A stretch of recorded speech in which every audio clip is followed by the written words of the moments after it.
سامعین، تحریک آزادی کی داستان میں حضرت شیخ الہند مولانا محمود الحسن دیوبندی کو کون بھول سکتا ہے۔ انہوں نے تحریک ریشم رومال شروع کی۔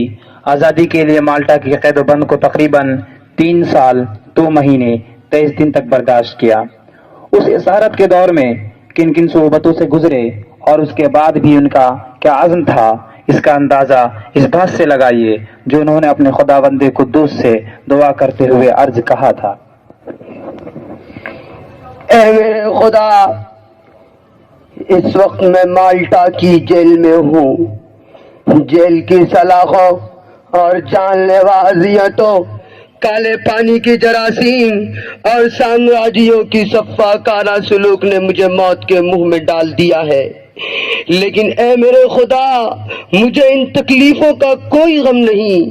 موت کی چوکھٹ کو چومنا اور تڑپ تڑپ کر جان دینا پسند کرتا ہوں، لیکن انگریزوں کی غلامی میں زندگی گزارنا پسند نہیں کر سکتا۔ ایک سور کی صورت دیکھنا پسند کر سکتا ہوں، لیکن انگریزوں کے چہروں کو دیکھنا گوارا نہیں کر سکتا۔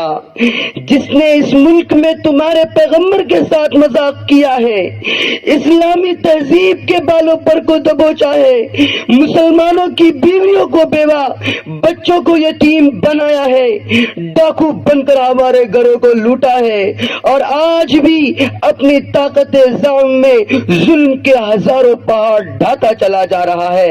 اے اللہ، تیرے اس ناتوا بندے نے اس ملک کو ان کی غلامی سے آزاد کرانے کے لیے ہزارہ محنتیں کی، اپنے گھروں کو چھوڑا، ریشمی رومال کی تحریک چلائی، جانوں کی قربانیاں دی، مجاہدین آزادی کا ایک غول تیار کیا، اور آج جیل کی زنجیروں میں انہی گناہوں کی سزا بھگت رہا ہے۔ اے میرے خدا، تو جانتا ہے یہ سب کچھ صرف تیری رضا اور تیرے بندوں کی خاطر کیا ہے، اور آج بھی زندگی کے آخری لمحے تک اسی طرح مرنا پسند کرتا ہوں، لیکن غلامی کی اس حسرتناک منظر کو دیکھنا گوارا نہیں کر سکتا۔